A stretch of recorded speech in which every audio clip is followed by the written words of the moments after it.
Olá, pessoal. Bom dia. Sejam bem-vindos todos a mais um debate paracientífico. Meu nome é João Paulo Pedotti. Eu sou um dos coordenadores do Colégio Invisível da Liderologia, que é um organismo conscienciocêntrico que tem um foco de pesquisa de estudos em liderologia, que é uma especialidade da conscienciologia, que estuda a liderança sob o paradigma consciencial.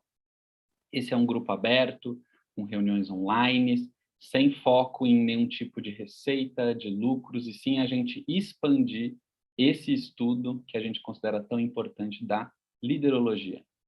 Também sou voluntário da instituição Liderare, que é parceira aqui nesse evento, e a Liderare é uma instituição conscienciocêntrica.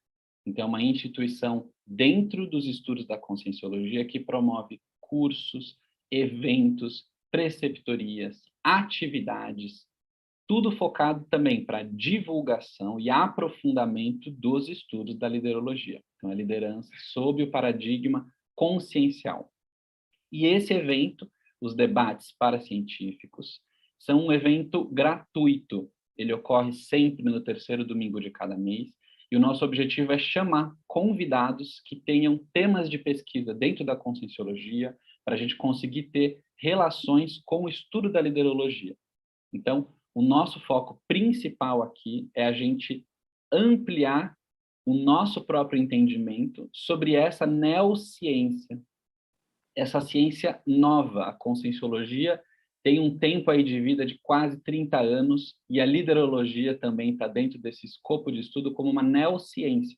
Então, a gente está sempre expandindo, ampliando, o que quer dizer que nós não temos a verdade absoluta sobre nada. Nós estamos propondo, nós estamos crescendo e querendo também aprender com os debatedores, com quem está acompanhando a gente aqui pelo YouTube. Então, tragam suas perguntas, seus questionamentos. E a gente sempre gosta de frisar o princípio da descrença. Não acreditem em nada, nem no que a gente está trazendo aqui para vocês, nesse debate, ou na Liderare, ou pelo Colégio Invisível da Liderologia. Tenha suas próprias experiências pessoais. Chegue nas suas conclusões. O princípio da descrença ele é uma forma da gente prevenir qualquer tentativa de coerção intelectual. E o tema que a gente tem hoje no nosso debate paracientífico é a autoliderança evolutiva e a assunção da Proexis. A gente tem hoje aqui na nossa equipe o professor Fábio Marques, professor André Chataloff, professora Gabriela Dias. Pedir para eles se apresentarem aqui rapidinho para vocês. Olá, pessoal, sejam muito bem-vindos. Meu nome é Fábio Marques, somos voluntários da Liderare e vou estar aqui cuidando também das perguntas. Então, podem mandar suas perguntas, suas opiniões, até para contribuir aí nas pesquisas que estão em andamento, inclusive nessa interseção, né, dessas duas especialidades, que é a liderologia e a proexologia. Então, vou estar aqui trazendo perguntas e comentários de vocês. Bom dia, pessoal. Meu nome é Gabriela Dias.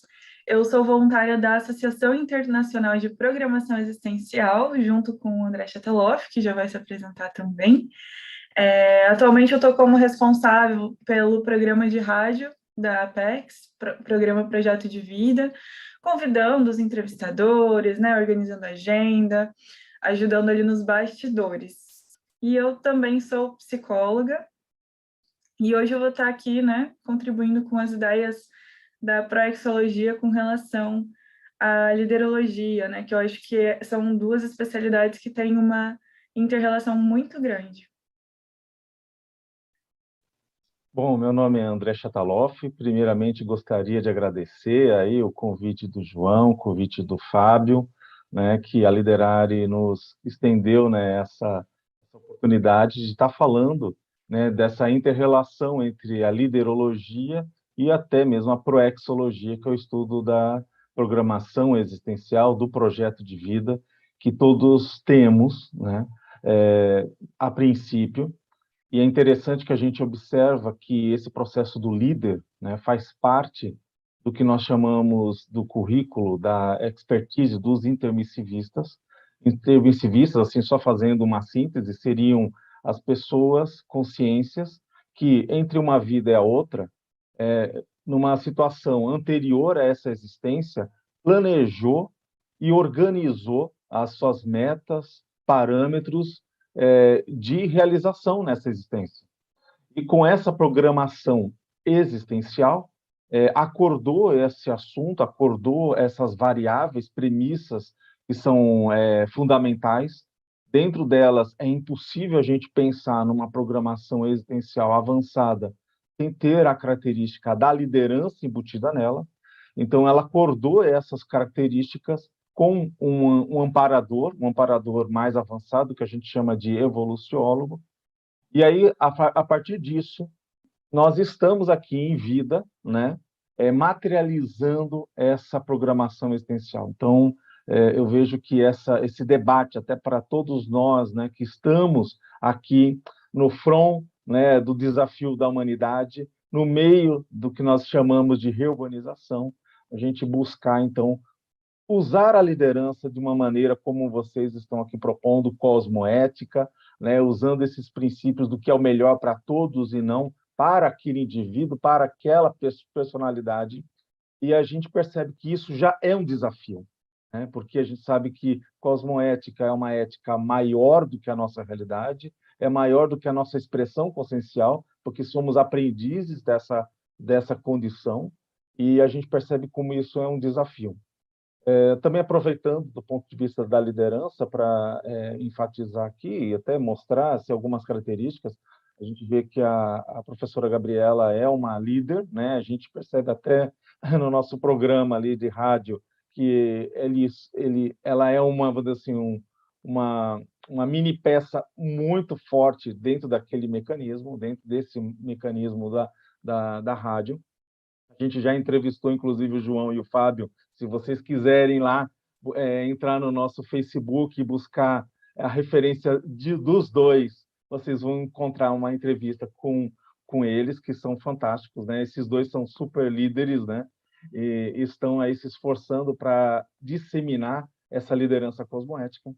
E eu, nessa condição, né, da Apex, sou atual secretário-geral, né, dessa instituição, que é um cargo, é uma condição que ela é finita, né?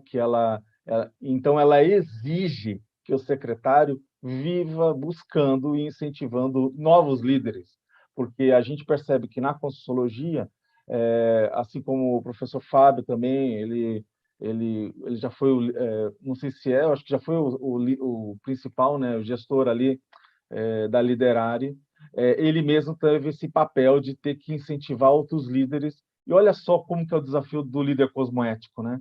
Ele tem que ser líder, mas ao mesmo tempo disseminar a liderança, porque nós não conseguimos liderar sempre, né? Nós precisamos incentivar a renovação, assim como incentivar um agente de chegar na determinada posição, postura, nós somos obrigados, isso é um processo cosmoético, incentivar novos líderes. Aí a Gabriela, quem sabe, né, Gabriela, seja uma futura secretária da Apex também, ó, ela está, sabendo que vocês vão perceber que ela já está bem assim, fortinha, né? E aí estamos à vontade, turma, para debater, para aprofundar essas ideias. Muito obrigado e agradecendo a Liderare por esse convite, reiterando esse agradecimento. Maravilhoso, pessoal. Acho que vai ser um debate muito rico mesmo. Esses temas são importantíssimos quando a gente está falando de estudos de liderologia e proexologia. E aí, começando, né, tem um conceito que a gente traz bastante no estudo da liderança interassistencial, que é a autoliderança evolutiva. Então, eu queria saber um pouco do André, da Gabriela, o que vocês entendem por esse conceito hoje e o que vocês têm de bagagem, de experiência que poderia ter uma relação aí mais prática com essa ideia de autoliderança evolutiva. Bom, eu vou só começar porque eu estou quente, né, nesse que a gente acabou de falar. A gente percebe que a autoliderança, né, João, ela começa na ressoma, né? Ou seja, no renascimento. Por quê? Vamos pensar o seguinte: o intermissivista, ele é a expressão de toda a tecnologia e o investimento dado pelos amparadores. Então, vamos pensar o seguinte, que os amparadores, no curso intermissivo, ou no período intermissivo, eles aproveitaram estrategicamente líderes da própria humanidade, líderes do passado, que não necessariamente foram lideranças excelentes, né? Mas que tiveram ali, devido às características, algumas competências pessoais, estar naquela condição de liderar ou grupos, povos, trabalhos, pesquisas, ou seja, em algum nível foi expressa aquela liderança. Então, esse curso intermissivo, estrategicamente, os amparadores escolheram a dedo aquelas pessoas que, por um processo de catálise, elas seriam, vamos dizer assim, pessoas chaves para expandir esse conceito de liderança cosmoética, vamos colocar dessa maneira. E o que a gente percebe? Então, quando a gente nasce, os amparadores, eles nos dão essa incumbência de falar, olha, você que passou aí por esbregues, reciclagens, caíram as fichas, ou seja, aconteceram entendimentos de gafes, de paragafes, de abordagens erradas, de maus exemplos. Então, foi feita uma revisão de toda essa condição e a importância de mostrar um lado correto, a importância de dar o exemplo do que deve ser feito através justamente do impacto dessas renovações. Então, eu vejo que todos nós, assim, sem exceção, nós temos esse desafio, né, desde que a gente nasce aqui, para sermos representantes do esforço desses amparadores.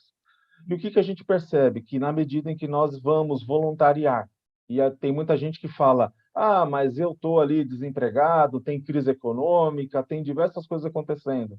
Mas fala assim, poxa, para voluntariar, a gente, é lógico que tem algum custo, a gente muitas vezes tem que deslocar, agora tem voluntariado à distância, no online, então eu posso estar exercendo a minha expressão e me desenvolvendo.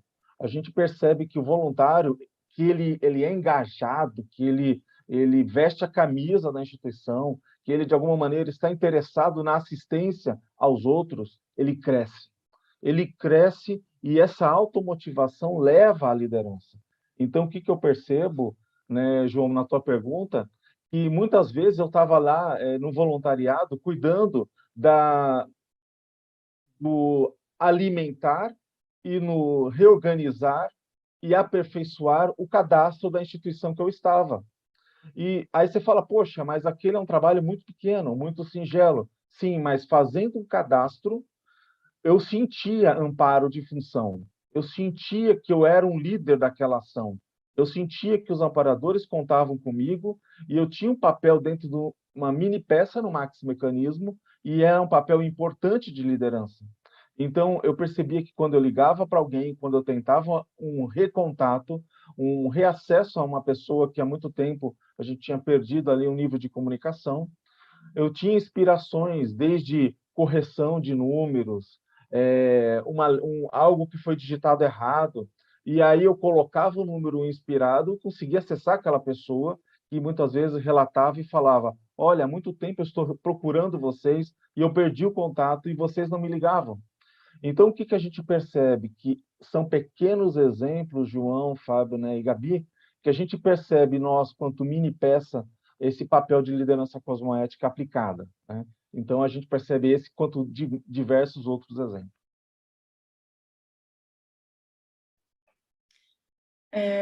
Respondendo também a pergunta que o João Paulo fez, do que eu entendo, né, por autoliderança evolutiva, até no meu contexto, me vem muito essa relação entre você assumir o protagonismo da sua vida, e aí me veio agora, assim, aquela frase daquela música do Zeca Pagodinho, do Deixa a Vida Me Levar, e eu acho que a autoliderança evolutiva é justamente o oposto disso, né? Você escolher onde você quer que a sua vida vá, qual caminho que ela vai seguir, o que é importante, o que é prioritário nesse momento para ela, para que, relacionando com a praxeologia, você consiga ir de encontro com o teu completismo existencial lá no futuro, né? Conseguir aí ir executando a tua programação de forma mais assertiva, de forma mais otimizada, utilizando o tempo que a gente tem da forma mais inteligente possível. Então, me vem muito essa relação, né, da autoliderança enquanto essa inteligência nas ações que a gente tem com relação à nossa vida, ao nosso dia a dia também.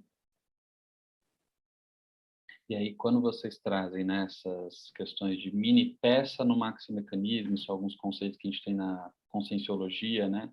Essa questão também de assumir um ponto que a gente traz bastante na liderologia, na liderária e no Colégio Invisível, que é essa questão da singularidade consciencial.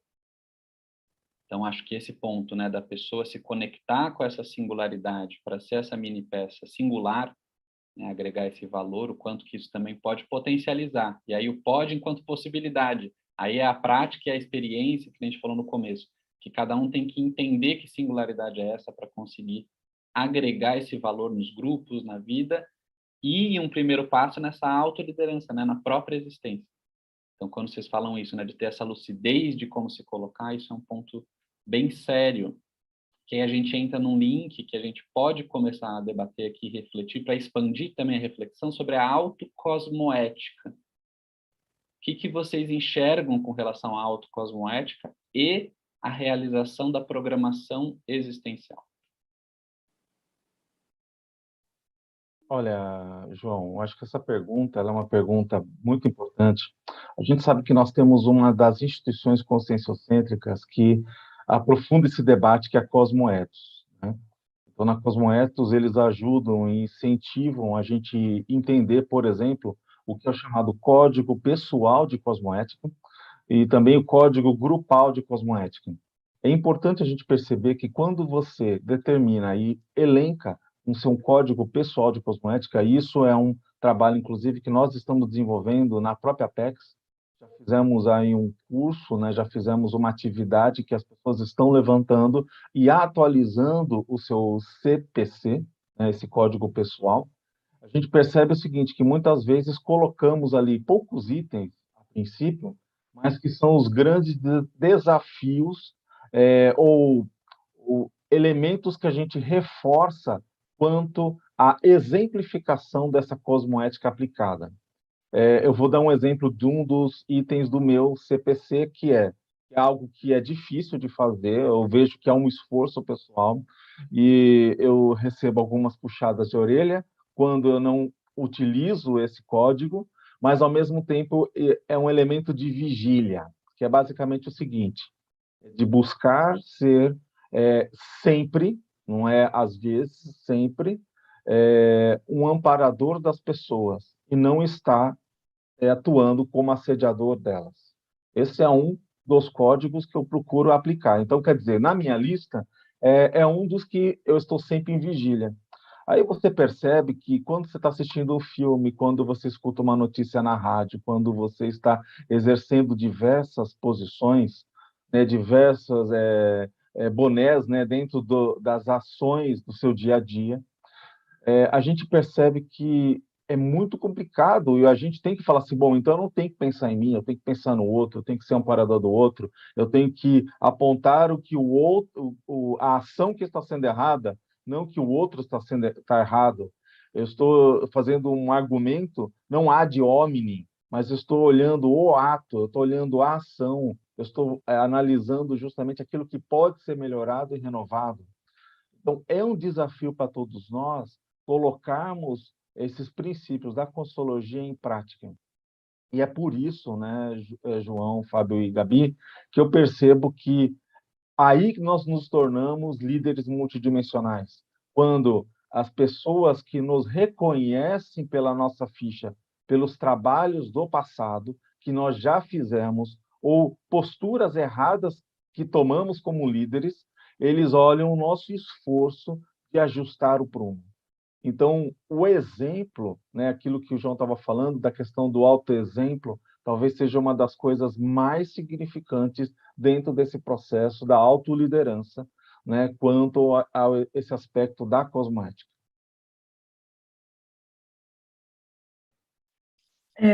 Quando você fala assim da relação da autocosmoética, né, com a questão da autoliderança e com a questão da autopraxis, me vem muito em mente uma frase que eu ouvi, então, acho que foi até nesse curso que a gente fez do CPC, e que me marcou muito, que é aquela questão de que eu ser cosmoética não quer dizer que a outra pessoa também vai ser.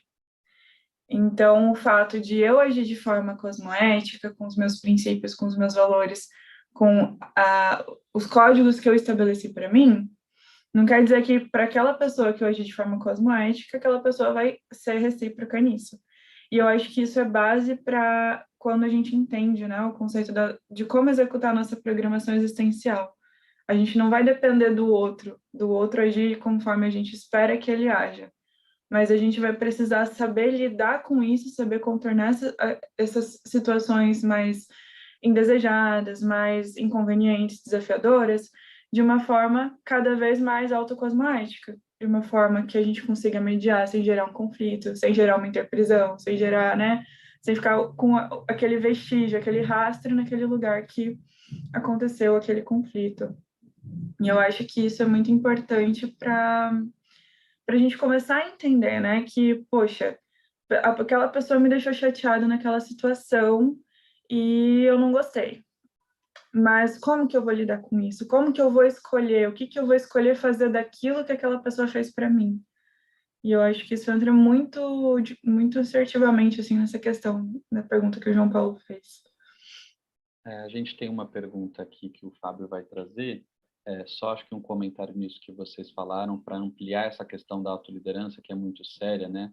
O processo dessa autorresponsabilização dos próprios atos, intenções, pensamentos, escolhas, e aí essa autocosmoética buscando ter uma forma mais evolutiva de vivenciar isso, sem que seja impositivo para o outro. Quando o André fala de exemplarismo, quando a Gabriela traz essa questão também da autocosmoética, eu acho que esse é um desafio para todos nós, de como eu faço o meu melhor sem impor para o outro aquilo que é o melhor para mim hoje. Né? Essa postura de amparo, como é que é isso? Como é que é pensar? Como é que é interagir? Como é que é existir com esse foco prático? Né? Não é, eu sou amparador na vestimenta, coloquei um jaleco, sou amparador. Não, não obrigatoriamente, né? Tem a ver com a nossa essência em prática na interação com os outros. Então, é só para a gente apimentar um pouquinho aí as reflexões, mas acho que o Fábio vai trazer uma pergunta aí para a gente. E é só um complemento dentro disso, né? Acho que uma coisa que a gente precisa aprender a dosar também, até porque para muitos de nós é o primeiro curso intermissivo, é a primeira vez que a gente vai estar vindo a essa dimensão aqui, tendo que corresponder, né, a essas expectativas e tudo mais, né, de que foram trabalhadas no curso intermissivo e tudo mais, né. E uma coisa que para mim me ajuda muito, me ajudou a entender no processo de autorreflexão, é a postura do amparador em relação aos outros, né. Então, qual o nível de expectativa, como é que o amparador trabalha isso na prática, né, em relação às outras consciências, né. Então, a maneira da gente lidar sem se frustrar, né, dentro do exercício da ProEx, porque às vezes vão ter pessoas que não vão, era para estar lá, né, era para aparecer ali e não vão aparecer. Ou o cara chegou, mas não bancou, né? E aí como é que a gente lida com isso, né, sem se frustrar, sem se assediar o outro, né? No meu caso, uma coisa que me ajuda muito foi realmente trabalhar a questão da ausência de expectativa, de não ter expectativa perante as pessoas. Então, se ajudar, se agregar, é lucro, tá ótimo. Se não der certo, eu também estou preparado para isso, né? E aí, dentro do Max Mecanismo, o processo se reorganiza, né? Agora, vamos responder a pergunta aqui, Paulo. Aí tem aqui uma pergunta para o André. Ó. André, comenta sobre o papel central da liderança numa ProEx avançada. Poderia falar um pouco mais sobre isso? Uma das coisas, né, gente, quando a gente percebe no líder, dá uma sensação que o líder é aquele cara que está com a boca no trombone o tempo inteiro, né? E que está aparecendo, e que está lá na frente de todo mundo, e que está justamente fazendo oba-oba sem parar. A gente percebe que não. A gente percebe que muitas vezes a liderança tem a ver com liderança energética, tem a ver com bancar determinadas pessoas, investir em pessoas, energizar determinados elementos para que eles realizem seus papéis, seus trabalhos. Então, muitas vezes, o líder ele está trabalhando de uma maneira, às vezes, silenciosa. E a gente percebe que uma frase que um professor Valdo ele comentou uma certa vez resume muito essa ideia. Ele diz o seguinte: a grande liderança ela não está ali nos holofotes o tempo inteiro, né? Então, tem muitas pessoas que precisam disso. Elas precisam, para ela ser um líder, para ela estar ali, né, de alguma maneira, está aparecendo em todas as fotos, está em todos os processos. Mas que a verdadeira liderança, né, avançada, ela muitas vezes ela não aparece. Você percebe um grande líder quando um monte de coisa está sendo resolvida e o líder em si não aparece, não é falado muitas vezes. Então a gente percebe quando a gente vai ver isso, quando esse líder está investindo nas demais pessoas, está plantando mais lideranças, está favorecendo com que elas decidam mais, elas tomem suas decisões, ela apoia essas decisões, então ela favorece o avanço da maturidade e recuperação de cons desses liderados, favorecendo com que vá crescendo o papel de lideranças do ponto de vista dos indivíduos, né? Então, quer dizer, um grupo ele não precisa ter lá um cacique, né, um pajé, alguém que sabe tudo, ele fala, vamos para lá. Não, ele pode ter um monte de pessoas ali que decidam juntos, que eles reflitam juntos, cada um tenha a sua expertise, né, fazendo com que aconteça, na verdade, um trabalho em grupo, um trabalho, né, que todos participem, mas, independente disso, há sim, às vezes, ali o papel da liderança, propriamente dito, sim. Não estou querendo dizer que ele não deixe de existir, mas, ao mesmo tempo, a gente percebe que a liderança avançada ela caminha por esse processo, né, do alimentar o outro. Por que eu digo isso que é muito importante? Porque pense bem em uma situação em que numa empresa, numa instituição, seja onde for, você só encontra aquele líder falando tudo. Então, todo mundo para escutá-lo. Só tem aquela opinião que é o voto de Minerva. Isso está errado. Porque vamos pensar, se um dia essa pessoa deixar de existir, ela vai dessomar, o trabalho vai deixar de acontecer? Será que tem outras pessoas que são tão competentes? Ou melhor, na ausência daquela personalidade, tudo continua funcionando bem? Então, um papel, uma métrica, né, justamente de uma empresa qualquer, ou agora uma empresa conscienciológica, uma instituição conscienciológica, é a gente pensar o seguinte: aquele líder, aquele representante, ele se afasta uma semana e os trabalhos continuam. Aí você percebe que há ali um exemplo, uma teática de uma liderança avançada. Vamos pegar aqui o exemplo do próprio professor Valdo, quando ele era ali o presidente do IPC. Ele viajava para o mundo inteiro, ele fazia cursos o tempo inteiro, e a máquina administrativa continuava operante, e continuavam tendo outros cursos, outros professores com outros projetos, ou seja, tudo acontecia e não precisava ali do carimbaço do professor Valdo. Então, a gente vê que esse processo do que a gente pensa, do que é a liderança, muitas vezes é algo que nós devemos refletir do ponto de vista da autoliderança e da heteroliderança.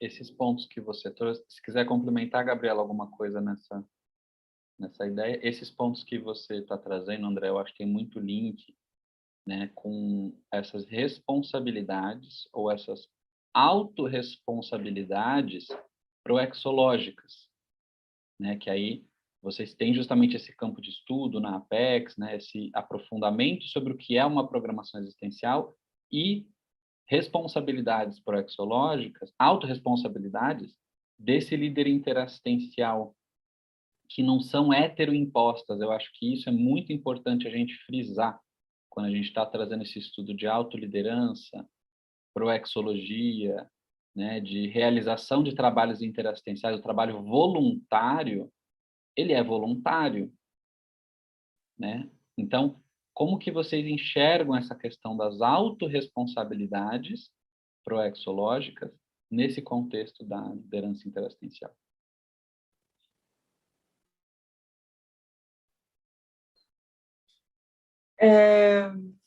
Você falou assim, o trabalho voluntário é voluntário, né? O voluntário vem o quê? Da vontade, você ter interesse naquilo. E eu acho que isso é o principal nessa questão toda, né? A gente percebe que existe uma dificuldade, né? Até quando a gente faz o curso Balanço Existencial, né? Que a gente para avaliar como está a nossa rotina, se a gente está conseguindo ir por onde a gente realmente quer ir. A gente percebe uma dificuldade muito grande, às vezes, da gente conseguir, né, das pessoas conseguirem ali conciliar as tantas responsabilidades que tem dentro da fiscalidade, com as coisas do voluntariado, com as coisas da família, com as coisas do trabalho. E às vezes a gente percebe, né, o voluntariado acaba ficando um pouquinho de lado, às vezes, para a gente conseguir dar conta dessas outras questões mais intrafísicas, de certa forma.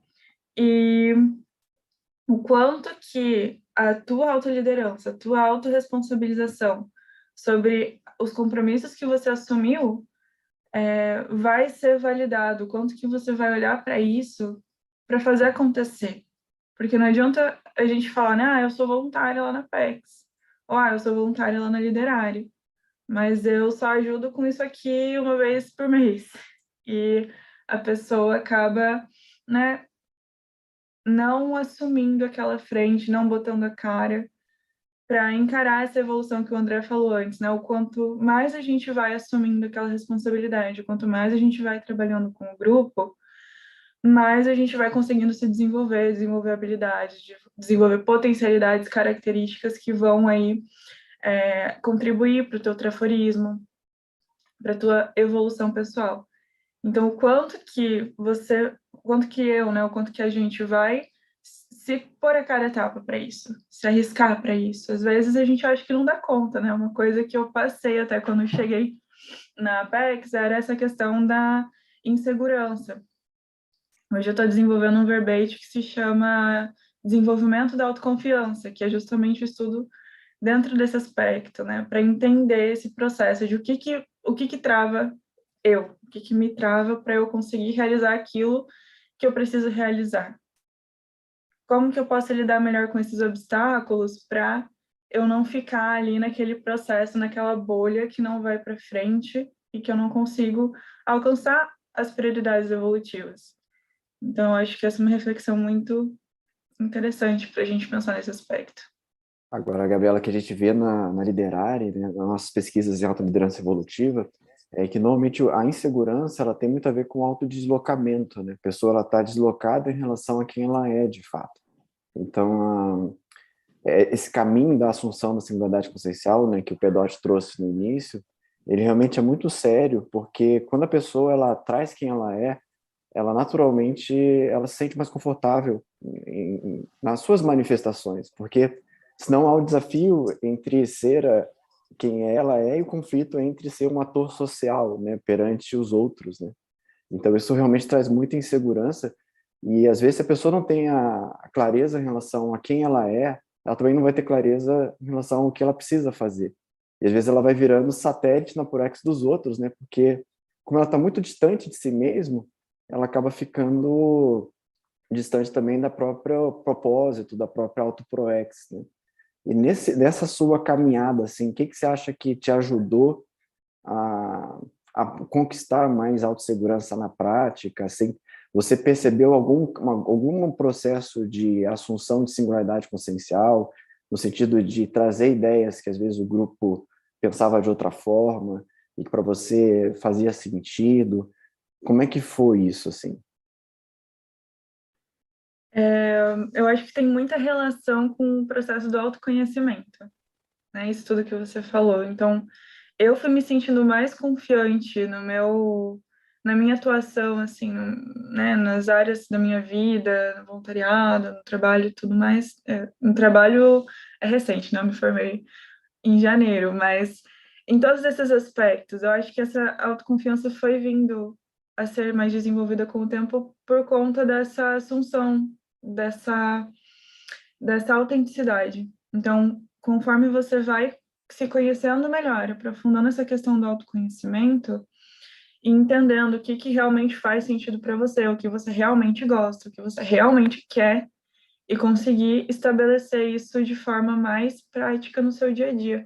Então, quando eu venho de um processo religioso e eu conheci a Conscienciologia em 2018, no Balanço Existencial. E eu nasci em Foz do Iguaçu e eu nunca tinha ouvido falar da Conscienciologia. Eu cheguei no Balanço Existencial sem saber que era Conscienciologia. E eu ouvi os professores trazendo as ideias, assim, eu fiquei, sei lá, das 8 da manhã até o meio-dia, perguntando para minha colega, para minha amiga que me trouxe para o curso, sobre os neologismos, né? O que significava isso e aquilo. Do meio-dia em diante, são 4 dias de curso. Eu não precisei mais de ajuda para entender mais nada. E a ideia que me veio era assim: finalmente encontrei pessoas que falam a minha língua. Então, são são ideias inatas, que eu sempre tive comigo, e que eu fui vendo na prática, né? Com pessoas estudando isso, aprofundando isso. E é outro aspecto que eu vejo que ajudou o desenvolvimento da minha autoconfiança nesse processo, que ainda está se desenvolvendo, mas que é relacionar todas essas ideias inatas, tudo que eu sempre pensei que fazia sentido, mas que no meu contexto, na minha mesologia, as pessoas ao redor não falavam muito dessas coisas, e entender que hoje isso faz sentido sim, dentro desse grupo que eu me encontro, e que isso, a princípio, é a verdade de ponta do momento, né? O que mais faz sentido, o que mais mostra ser sensato para minha programação existencial. Não sei se era por aí a sua pergunta. Não, é interessante, é uma trajetória de autossuperação e de alinhamento, né, com quem você é, de fato, né? Então, trazer isso à tona, né, ter processo do autoconhecimento e sentir num grupo que você pode realmente ser quem você é, né? Isso realmente faz diferença, né? Eu acho que isso, Eu Gabriela, gostaria de... desculpa, André, só pegando esse gancho, vou passar para você. Esse ponto do aprofundamento na autopesquisa como esse autoconhecimento técnico, e aí é um ponto que a gente falou em um debate anterior, debate paracientífico, desse processo de compreender a si mesmo de uma forma mais profunda, ajuda nesse autodesassédio, e aí reconhecer quem você é de fato, né? Quando você fala, nós estamos falando a minha língua. Então, acho que esse ponto como autorresponsabilização também da Proex pessoal, né? Desse dever de casa, de novo, que ele não é heteroimposto. Essa vontade de querer se conhecer e aí ter a experiência dos benefícios disso, né? Então, acho que o exemplo que você deu foi em cima do lance. Pode falar, André. Não, que eu queria só também pegar essa linha, né, que a Gabriela trouxe e trazer uma condição, né, que aconteceu comigo e eu vi acontecendo com muitos colegas. Eu cheguei na Consciologia numa época, né, que o professor Valdo ele dava muitas palestras. Eu morava em São Paulo, na cidade de São Paulo, e o professor Valdo toda vez, uma vez por mês, ia lá e dava palestras. E aí o que que acontece? Eu comecei a voluntariar e devido a essa condição, né, eu tinha aí meus 20 anos, mais ou menos, né, nessa faixa, e a gente percebe que na altura a gente tinha muitas repressões pessoais, né, e do ponto de vista do fato de ser ali, trazer essas ideias, né, assim como a Gabriela fala, né, tipo ser jovem, ter lá essas ideias do curso intermissivo, muitas vezes você não encontra assim respaldo na sociedade. Você se sente um estranho no ninho, a síndrome do estrangeiro. Então tem às vezes essa condição em que você fica assim meio que assustado com a humanidade, né? Você fala, poxa, tem lugar que você abre um ar, o pessoal venha, né, com dois quentes e um fervendo, né? Então eu lembro que eu tinha um processo muito assim introspecto, né? Tinha muita introspecção, pouca assim, capacidade de fala e me expor. E aí o que que o pessoal fez na unidade? Eu agradeço muito, né, a coordenadora na altura, em que ela me colocou assim na condição de estar lá ao lado do Valdo, cuidando do som, cuidando ali dos equipamentos, e ao mesmo tempo dar o recado ao final da palestra. E aí você imagina aquele ambiente cheio de gente, eu assim tremendo nas bases, eu tinha que dar um recado para o povo, um recado de um curso que ia acontecer, ou seja, o continuar daqueles trabalhos, né, que eram muito sérios. E eu falava o seguinte, cara, como que eu vou ser? Aí me vinha uma inspiração do tipo, olha, eu tenho que dar esse recado o melhor possível, porque não é para mim, não sou eu, é para os outros, é para o trabalho inteiro, né? E eu ia lá e dava o trabalho, e passava o recado. Então, eu percebi que, com o passar do tempo, o voluntariado em si foi me ajudando nesse processo da autoliderança.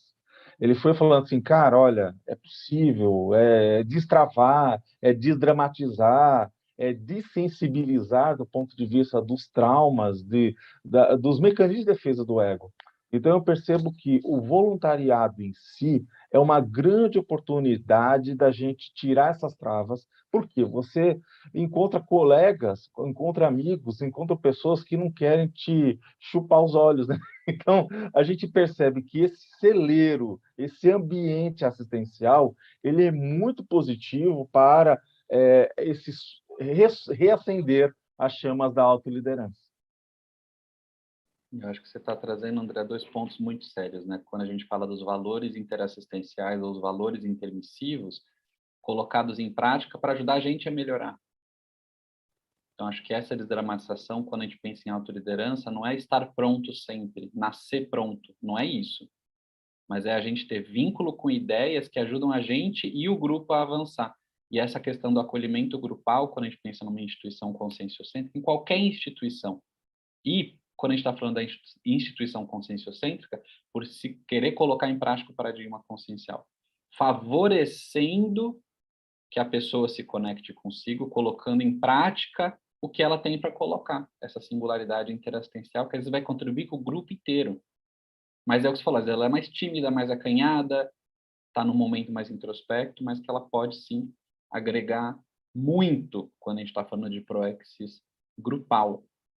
E aí, nessa, a gente tem uma perguntinha aqui, acho que veio do YouTube também, né? Na verdade, é um comentário aqui da Áurea, né, que ela coloca muito boas colocações, e ela coloca também que sem autoliderança, com autoconfiança, né, fica difícil, né, realmente exercer essa liderança grupal. E acho que um ponto que foi falado bastante é a desdramatização, mas esse processo da coragem, da gente olhar e querer se enxergar de fato. Né? Quando a gente Agora, mas eu destaco mais uma vez a questão das expectativas. Eu acho que isso é um ponto muito sério que a gente precisa entender mais a fundo. É natural existir algum nível de heteroexpectativa do grupo sobre a nossa atuação, né? E também há um outro componente que são das autoexpectativas, a expectativa de si mesmo em relação ao seu próprio desempenho, né? Então, um relato ali, né, do Chataloff, né, falando, eu estou aqui na frente, tem um monte de gente me olhando, né, e eu tenho que atender essa expectativa extremamente elevada. Então, já tem a expectativa do grupo que, pô, o Chataloff precisa representar bem. E o Chataloff bota a expectativa maior ainda, não posso errar de jeito nenhum, tem que fazer um negócio assim, tipo... E aí isso acaba, às vezes, que acaba acontecendo, né? É muita pressão, trava, né? Eu já tive situação, às vezes, que eu foi para dar um recado desse no final, gente, mas o que eu tô falando? O que era mesmo que eu ia falar? Ainda bem que eu estava com um jornal na frente lá, na época da Invex, aí eu comecei a ler o que estava lá, mas deu um branco, porque era tanta expectativa naquele negócio, que parecia que eu estava na final do Copa do Mundo ali, batendo pênalti, o estádio lotado, né? Então, é uma loucura, né? Mas essa questão da desdramatização, né? Acho que tem muito a ver com isso. E na psicologia tem um lema, não sei se o Pedotti já ouviu alguma vez sobre isso, que para mim foi muito legal. Assim, o que as pessoas, na verdade, precisam é de uma cirurgia de redução de expectativa. Ou seja, tirar esse peso, né, de que eu tenho que ficar perfeito. E existe um lema nas startups, né, que é faça, né, parta para a ação, né, mas erre rápido e aprenda rápido. E tem um outro lema também que feito é melhor do que perfeito, e é a prática que vai levando ao aperfeiçoamento contínuo, né? Então, às vezes, a gente se cobra no início o desempenho de o cara que já faz aquilo ali com o pé nas costas, mas quando ele não começou daquele jeito, né? E é legal agora a gente até ver, por exemplo, no YouTube, tem o pessoal que antes não tinha muito traquejo com câmera, e hoje você olha, os caras têm muito traquejo com câmera, mas você vai pegar os primeiros vídeos da pessoa, era tudo assim, travadão, cara, Então, o começo faz parte, né? É assim mesmo, né? A gente precisa desdramatizar isso. Isso é muito sério. E eu acho que esse acolhimento do grupo é muito importante nisso, de desdramatizar mesmo essa situação, né? Tipo, passei por isso também, ficar tranquilo, não precisa ser perfeito. Melhor feito que perfeito. Banca lá que dentro do mecanismo multidimensional, inclusive, vale destacar, né, que tudo aquilo que a gente pensa reverbera multidimensionalmente, e existe uma lei da afinização também, né? O ansioso, ele tende a estar próximo de companhias ansiosas, que vão reforçar a ansiedade, né? E o inseguro também, né? A pessoa com insegurança, ela tende a ter também um grupo extrafísico com aquele padrão que acaba se retroalimentando, né? Mas fala aí, Gabriela.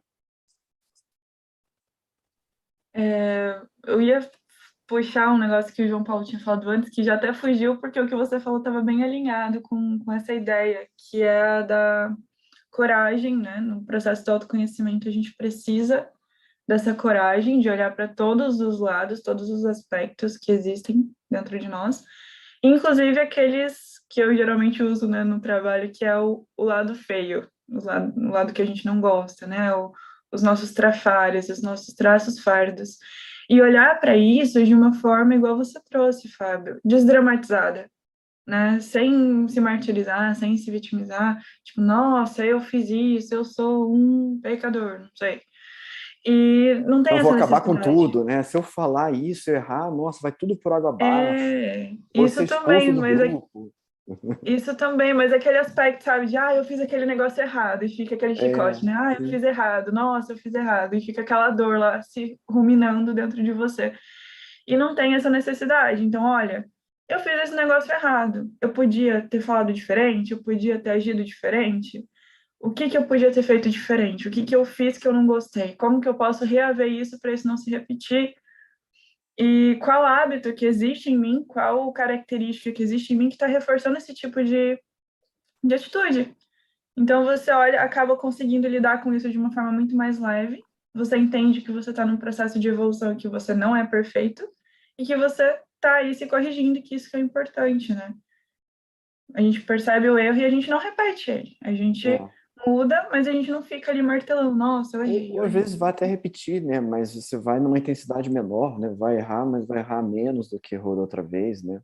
É uma caminhada, né? O tempo de reação também vai ficando menor, né? Então, o tempo que eu fico me martirizando, antes é uma Que também é semana, um erro, depois né? 2 dias, depois um dia, depois não fico mais. Aquilo já houve uma reeducação gradativa, né, de um padrão mais anacrônico que a pessoa repete e já não precisa mais. E esse ponto da coragem foi bem nesse sentido que você trouxe, Gabriela, de assim, tem um primeiro passo quando a gente está falando de autoliderança, que ele é alto, é a própria pessoa.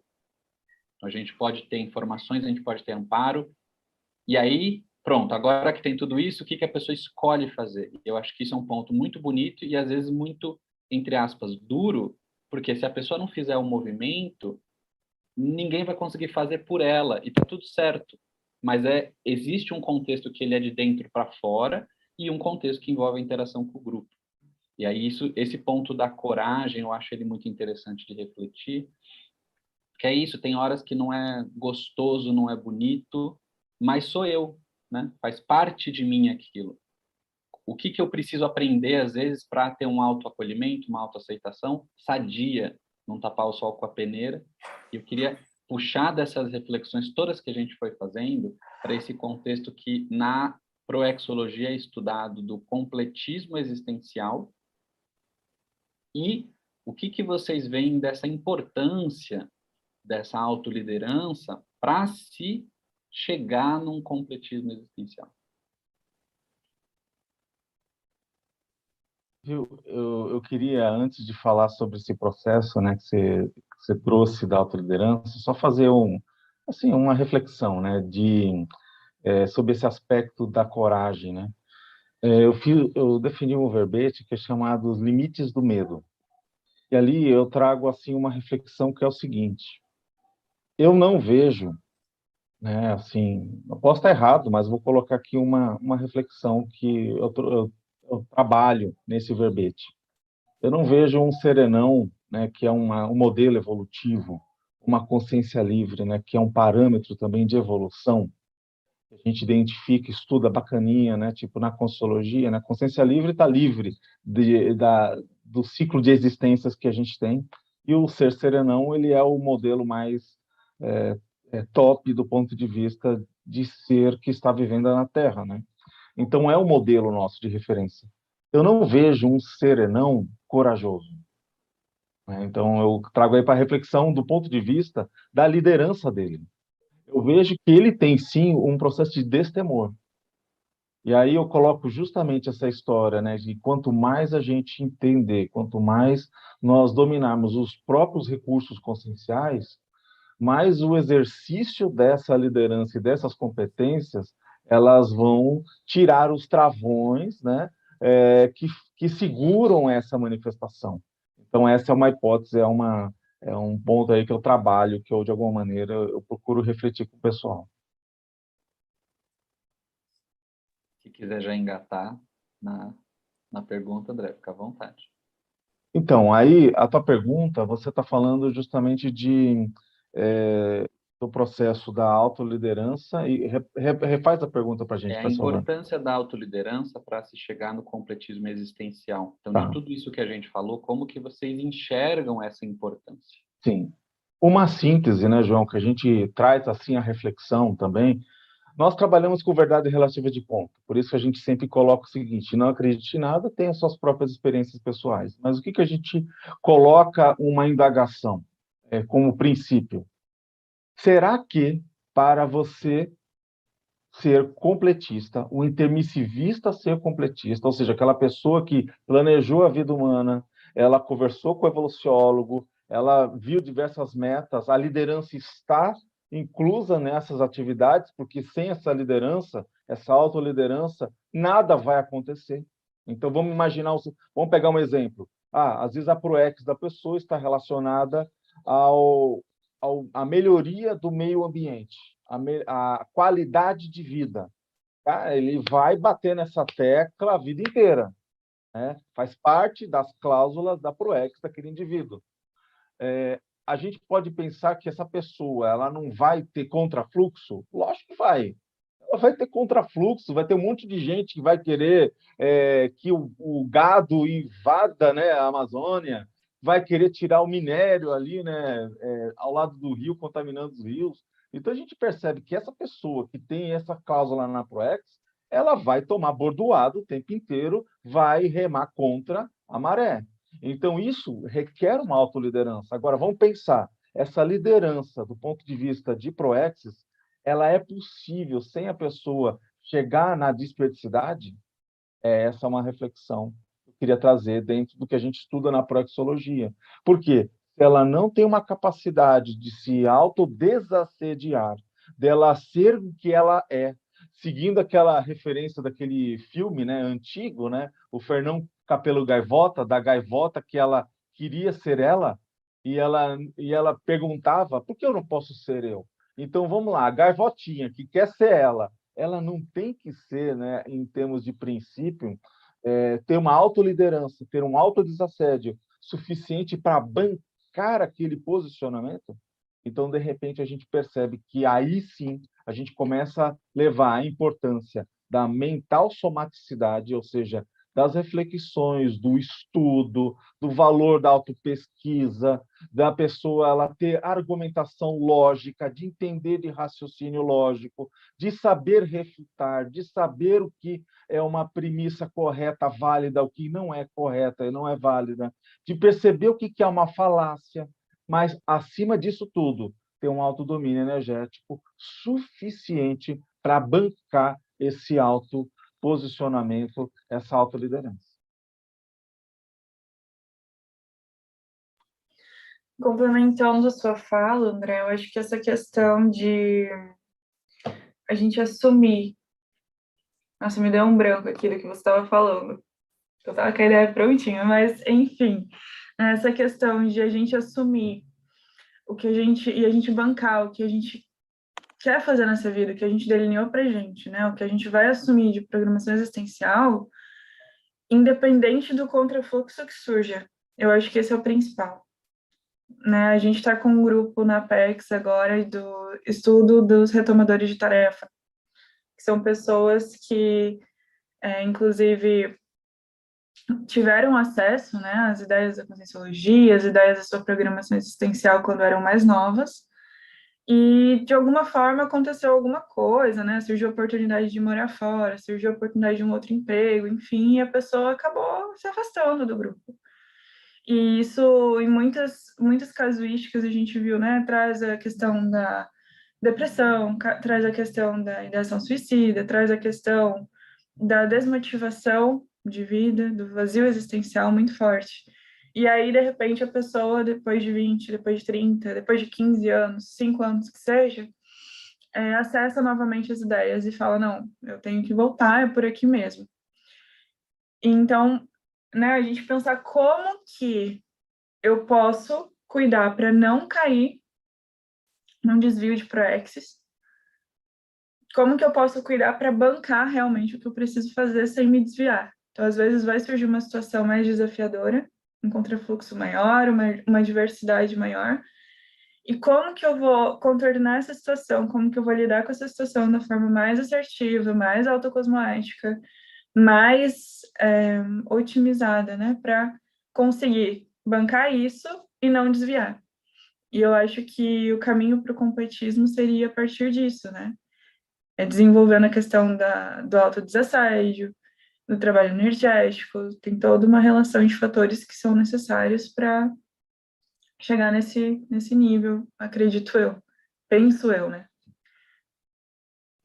Agora, vale destacar nisso, né, Gabriela, o papel da firmeza de propósito, né, que é um processo de autocosmoética, né, porque, às vezes, aquele caminho que a pessoa vai percorrer, ele está interrompido, cai uma pedra no meio, ela vai ter que fazer um desvio, mas o propósito, né, de onde ela quer chegar, realmente ali não dá para abrir mão, né, isso aí é muito sério. Essa clareza em relação a onde ela precisa chegar, né, porque, às vezes, o como vai mudar, né, o caminho, às vezes, aquele caminho mudou, não está dando para ir por ali, mas ela sabe onde ela quer chegar, né? Essa clareza, ela é muito séria. E às vezes a pessoa pode perguntar, né? Mas como que eu tenho essa clareza? Como que eu vou saber exatamente o que eu preciso fazer em cada ano da minha vida para executar minha programação existencial?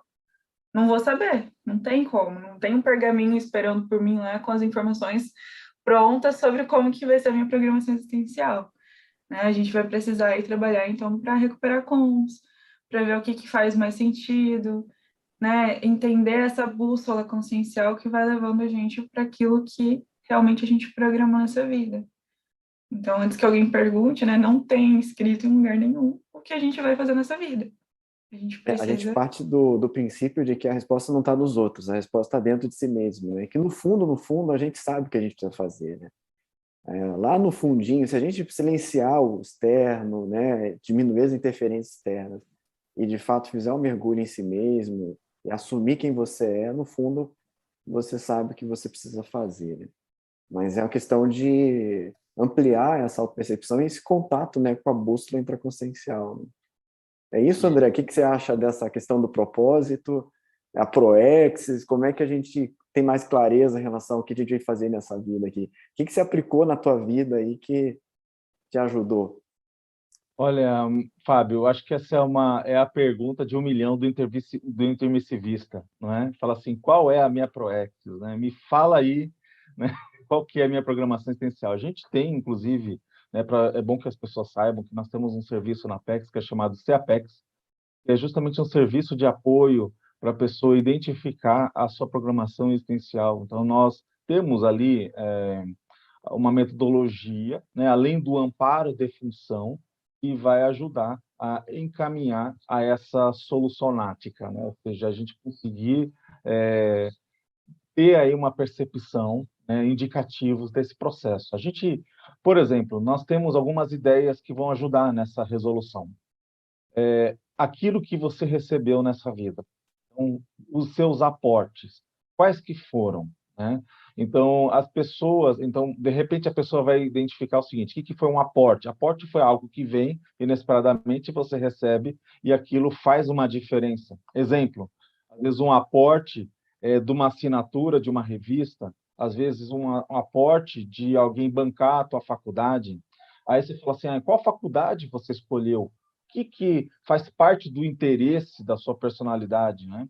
O que está na sua periferia consciencial? O que, de alguma maneira, a gente olha e fala assim, não, mas você é muito bom nisso. As pessoas, quando pensam em você, pensam em determinadas características, aí você percebe em que esse conjunto de variáveis vão colocando vetores e que aí a gente consegue visualizar meio que o caminho, as direções, né?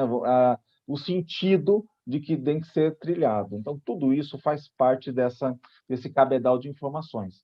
A gente sabe que é uma questão de autoinvestigação, até no CAPEX a gente não faz nenhuma condução diretiva, ela, na verdade, é não diretiva, porque a gente ajuda a pessoa, muitas vezes, num processo de um diálogo socrático, favorecer a pessoa identificar aquelas situações e, de alguma maneira, trazer mecanismos que vão favorecendo recuperação de cons, unidades de lucidez, e que a pessoa ela vai meio que se encaminhando. Agora, uma das coisas assim que o professor Valdo ele chamava a atenção do ponto de vista da programação existencial analise as coisas, não que você não fez, mas que você deixou de fazer.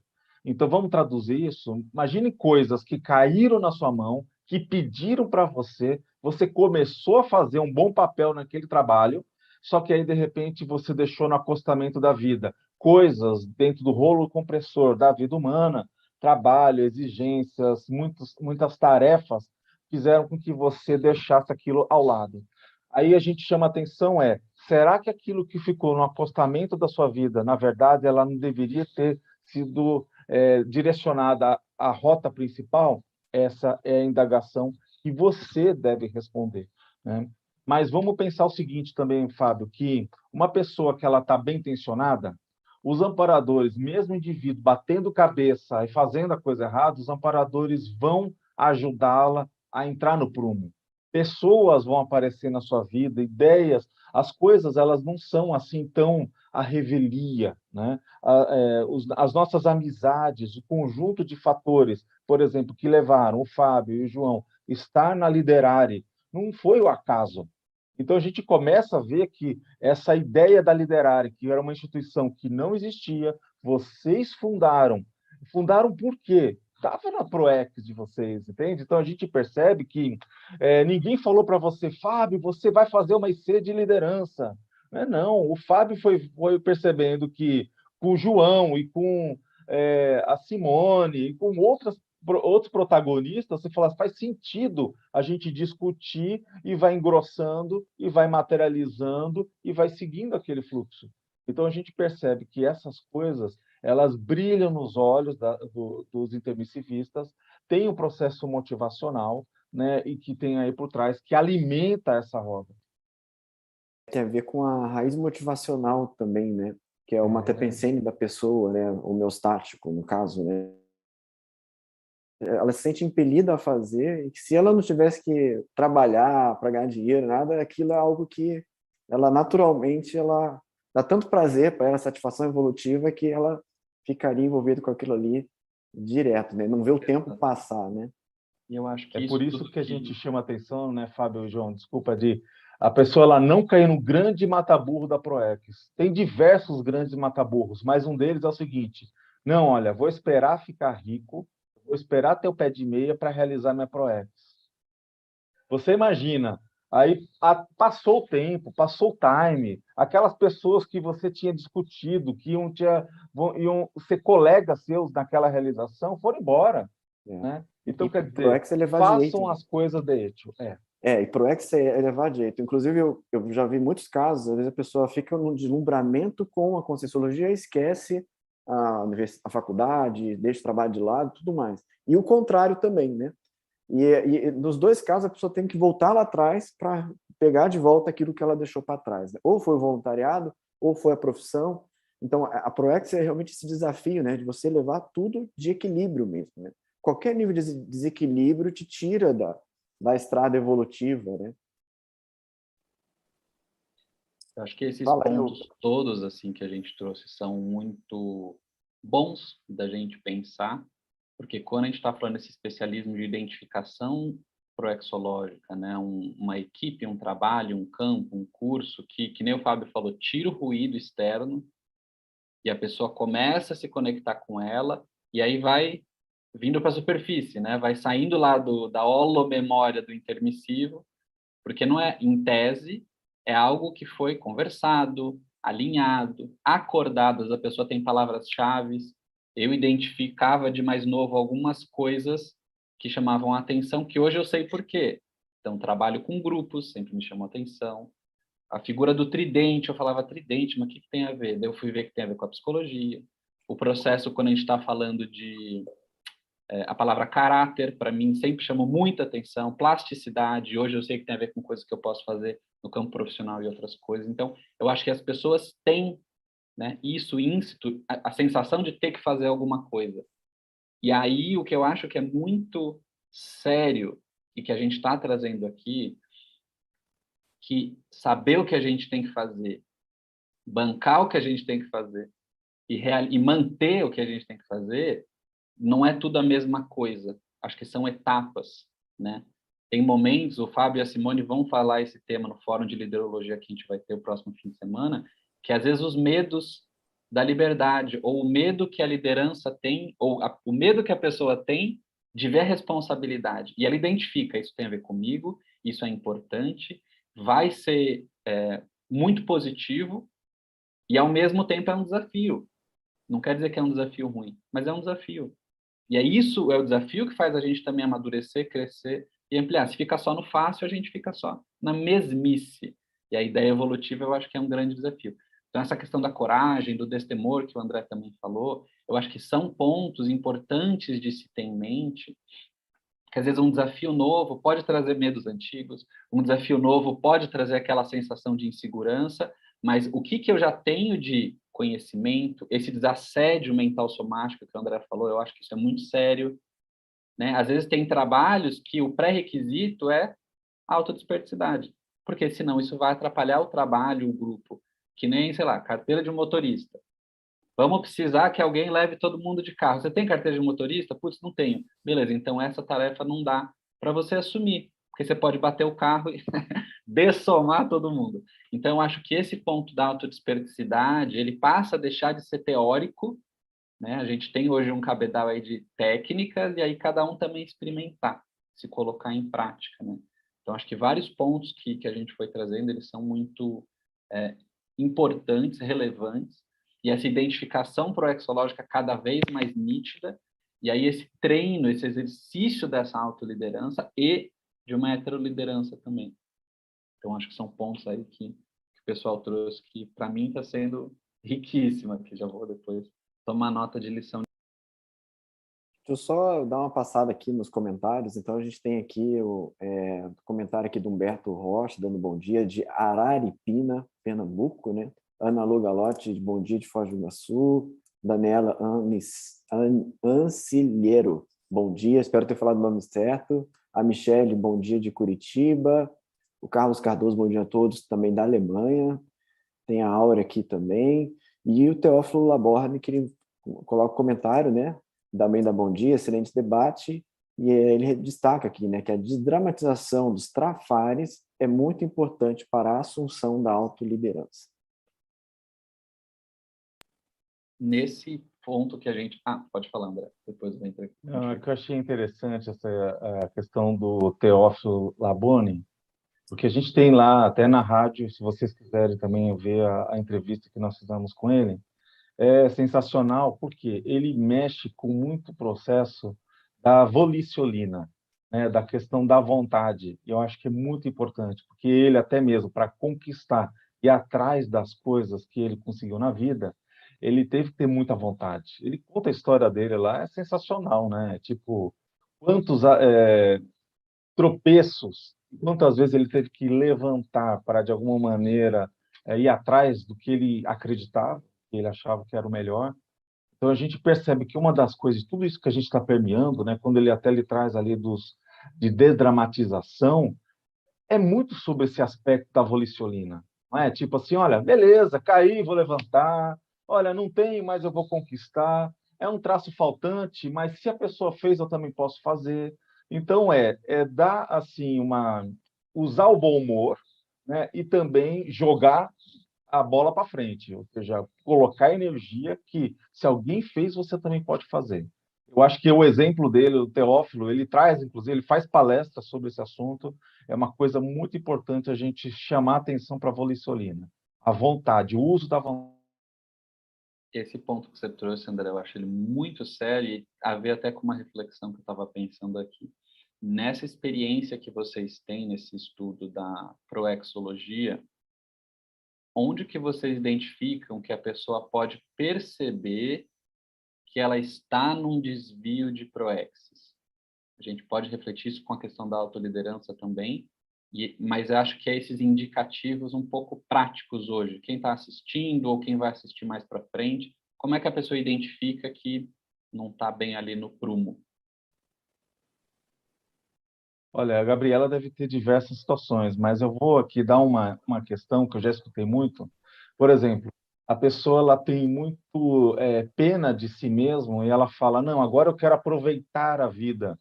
Eu estou precisando, de repente, conhecer o mundo, eu já realizei muitas coisas, agora eu mereço. Então, quando a pessoa ela tem um discurso meio que, cansei, né? Joguei a toalha, eu preciso cuidar de mim, né? Eu vejo o seguinte, que a pessoa que está na Proex dela, muitas vezes ela tem que pensar nela. A gente estuda aqui na Proex, a gente tem que olhar as áreas da vida, né? Então, a autogestão.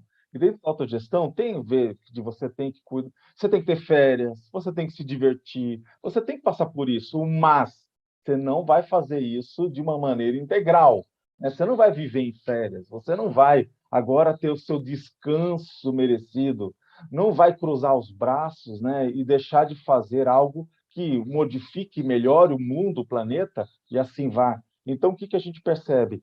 É que ter esse senso de utilidade, brilho nos olhos, para seguir alguns propósitos, é um indicador forte que a pessoa ela está no caminho certo, né? Então, qualquer coisa diferente disso, algo está errado. Ela precisa fazer uma reavaliação de rota, vai para um laboratório, vai fazer um curso, ou seja, faça a reflexão de 5 horas, alguma coisa a pessoa tem que dar um jeito. Eu me lembrei, né, que em agosto agora, a Apex vai começar o curso Ciclo Proexis, que é um curso quinzenal de 8 módulos. E um dos módulos desse curso, que ano passado eu e o André, inclusive, estivemos no mesmo módulo, né, dando essa aula sobre os desvios de proexis. Então, a gente consegue ali mostrar mais aprofundadamente essa questão, né, como identificar os possíveis desvios e fazer essa profilaxia. Mas eu acho que, sucintamente falando, a pessoa vai ter esses indicativos e ela vai conseguir perceber isso muito fácil. Quais seriam esses indicativos?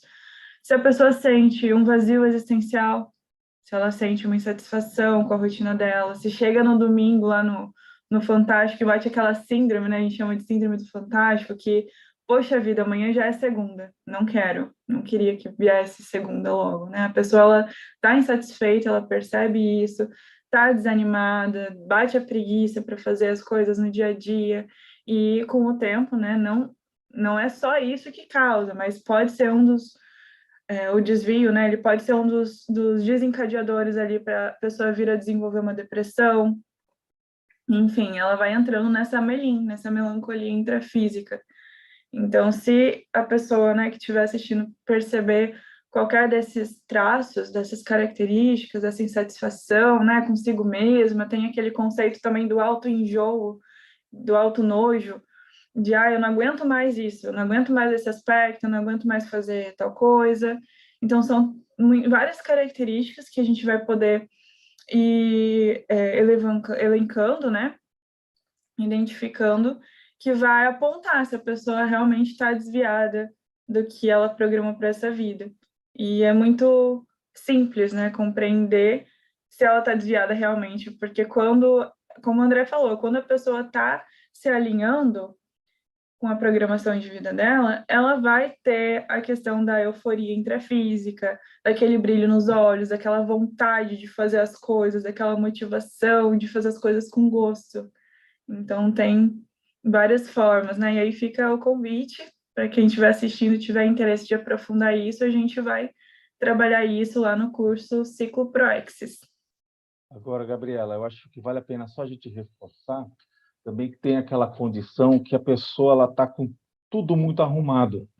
A vida está muito bacana, está tudo muito ótimo, ela está bem, está tudo dando certo, não há crise nem alguma, ou seja, a vida está muito bem, obrigado, não tem nenhum desafio, né, à vista. Não há aquela condição que ela percebe que tem que fazer um esforço pessoal. Isso também é um sinal de alerta. Parece que é até um contrassenso, mas se a gente for analisar, se a pessoa ela já está acostumada, entrou numa rotina e ela percebe que não há ali incrementos de evolução e desafios, cuidado, porque nós temos que buscar aquela condição do sempre aprendente, né? Sempre estar aprendendo, sempre ter um desafio, uma meta, algo que vá criar esse processo de sair daquela mesmice. E esses pontos que vocês trouxeram, que eu acho que eles têm muita relação quando a gente está falando, né, de estudo, compreensão, aplicação da questão da liderologia, da autoliderança, porque é uma autoliderança evolutiva. A gente coloca esse adjetivo porque tem uma distinção. A gente pode ter uma autoliderança anticosmoética, uma autoliderança que desvia, né? Ou a pessoa ela é muito produtiva, ela faz muita coisa, mas não obrigatoriamente é o essencial do que precisa. É o essencial nesse ponto de vista. Então, acho que essas reflexões, de novo, não tem receita de bolo, não tem nada que é muito certo, né? Mas é importante isso tudo que vocês trouxeram, né? Está tudo muito certinho. Ou se a pessoa também está, né, nesse ponto de nada está certo e nada satisfaz, parar para refletir. Um exemplo pessoal foi quando o Fábio e a Simone convidaram a Silvana e eu para o processo de retomar o Colégio Invisível da Liderologia ano passado. E a gente estava com vários projetos na Liderare, coisas profissionais. Eu estava no último ano da faculdade de psicologia, então Silvana também com muitas coisas. De primeiro a gente falou, nossa, mas vai dar mais trabalho. Mas os dois sentiram que era importante, fizeram umas reuniões e hoje é uma ação, uma atividade que levanta a gente. É impressionante. E a sensação de eu falei, nossa, finalmente cheguei nisso que eu nem sabia que eu estava sentindo falta. Então, isso eu acho que é esse indicativo que o André falou, né, do brilho nos olhos, uma atividade que recarrega a gente, que é um esforço, mas não é algo que puxa para baixo, né? Então, acho que esses pontos são convites, né, são oportunidades da gente exercitar essa questão da liderança, autoliderança, vinculada a essa programação existencial. Então, não é só porque eu sei fazer bem algo que eu preciso só fazer aquilo. Eu posso aplicar isso em qual contexto, com quais pessoas, em qual momento, entender esses timings, né? E a gente está chegando para o final. Não sei se tem alguma pergunta a mais, Fábio, senão eu faço só uma provocaçãozinha básica aqui para os nossos convidados.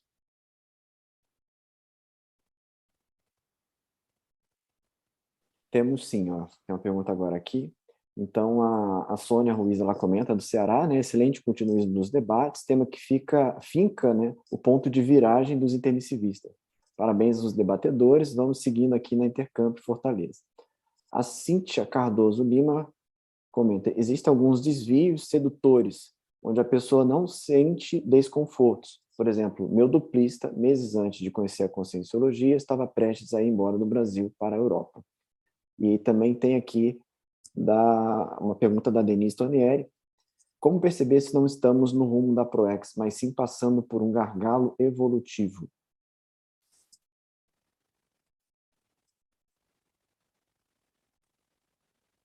A gente pode perceber, né, que a questão do gargalo é algo assim que a gente tem que prestar atenção. Por quê? Gargalo significa que as coisas elas estão difíceis, né?